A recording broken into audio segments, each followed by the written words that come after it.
Hey guys, so it's time to do a quick little comparison here of the Xperia X with the LG V10. Got a few requests to check this out here between the two devices, see how they compare.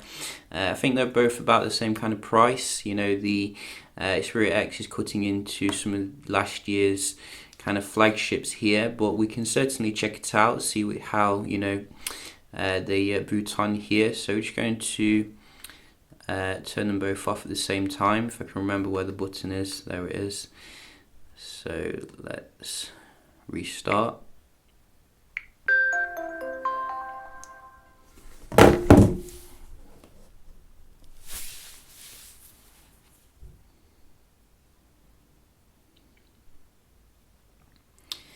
I think we're getting Snapdragon 808 versus Snapdragon 650 in the X.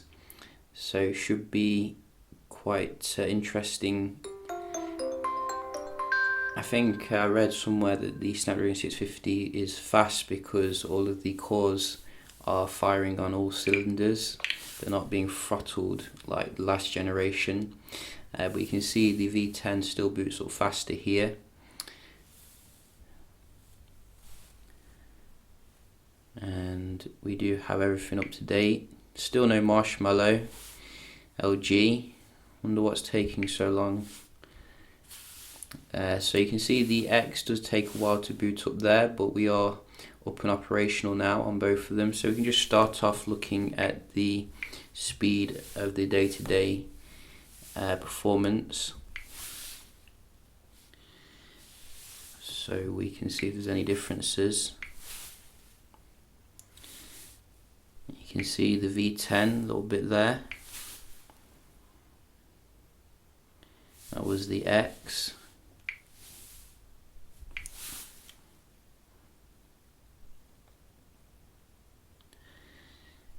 So a little bit longer there on the V10. I think we had very nice speed on the X. Probably the dialer on the V10. We do have as well messaging, similar. And what about the clocks? Where is the clock? Similar again. And the Play Store,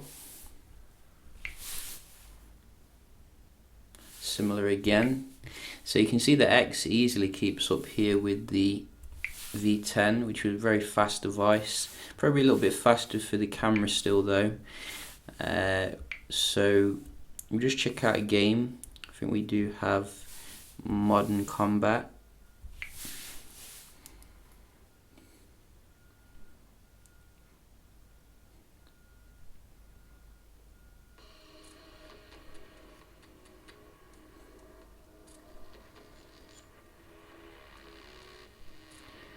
So you can see the V10 leaves the X standing when it comes to this.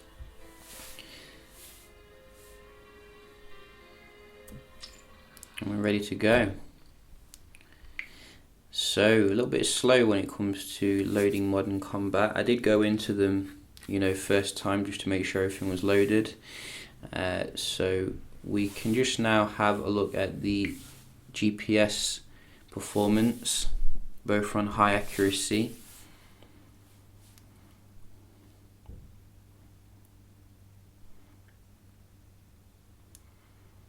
And what do we have here? So we do have lots of life from both of them, which is good. LG used to be terrible when it came to the GPS, but you can see, I think the X is a little bit more accurate, maybe. No, the V10 now. The X can see more, but the V10 has less orange bars, which I'm assuming, more yellow bars, green bars is more stronger. So that is interesting. I could be wrong though, but both of them seem to be pretty good there. That's the main thing. We just wanted to have a look at the web browsing as well. So we'll just start from Google. So let's see, what can we go to? What about Kotaku? Go. So let's zoom in a little bit here so you can see how they are performing.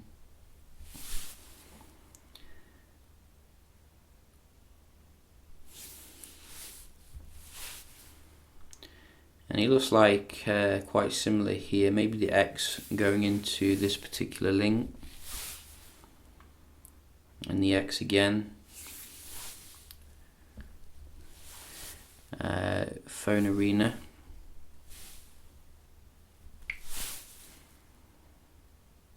Maybe the X a little bit faster to load the page there, but the V10 not far behind.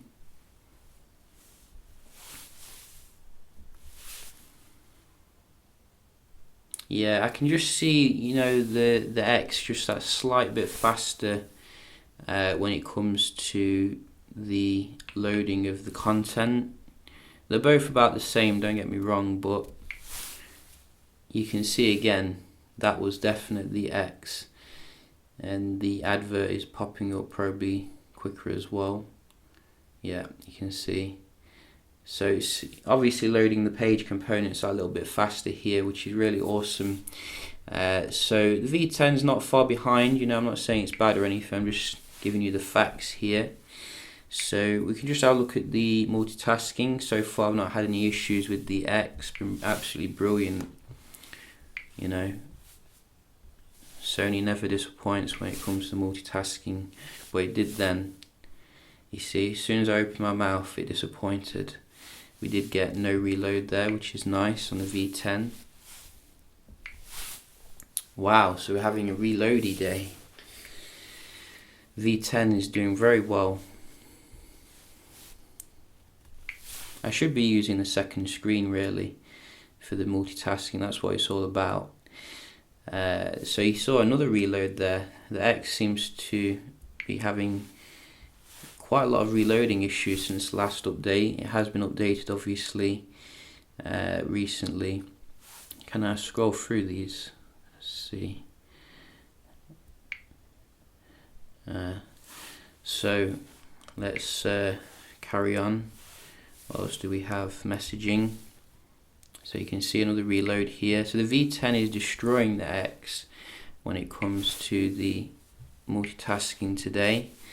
V10 does have 4 gigs of RAM obviously, so that is very nice. But I was expecting better here from Sony. As soon as I opened my mouth it started to mess up. I'm not going to say anything in future. So both of them kept it in the game, and this one recovered a bit faster, which is consolation, but still I'm disappointed. But generally you can see, you know, overall very nice performance here from both of them generally day to day. I think the X a little bit faster with the browsing and the apps opening. It's just the multitasking which is dominant on the V10. How do they compare in terms of the camera? I did actually do a camera test. I don't know if I mentioned it, I can't remember, but we can have a look here. So we did do a variety of different like environments, like, you know, low light, etc., and good light. So we can have a look at the results here.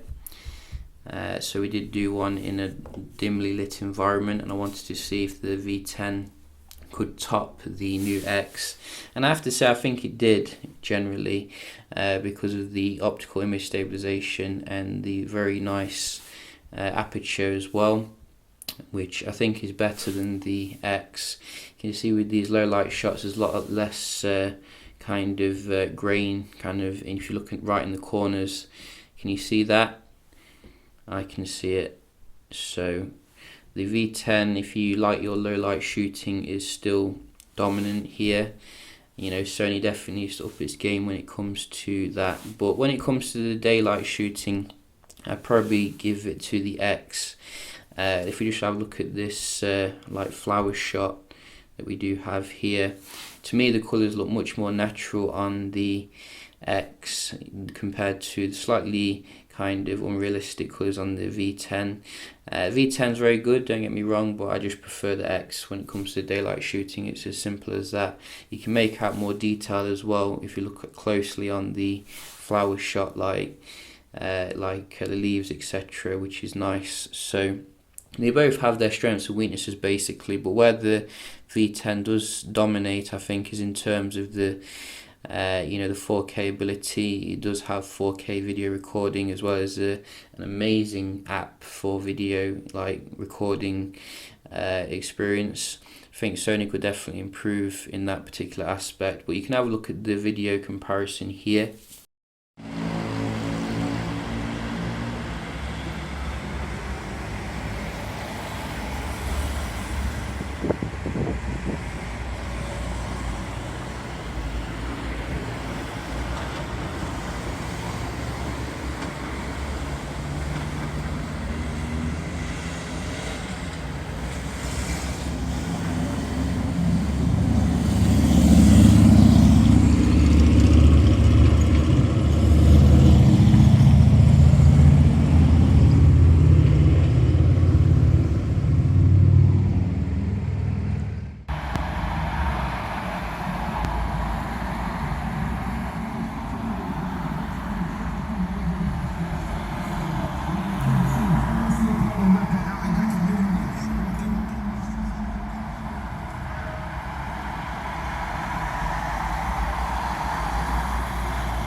So we still get the nice stuff from the Xperia Z5 series on the X when it comes to steady shot, absolutely amazing stabilization, even though it's not optically image stabilized on the X.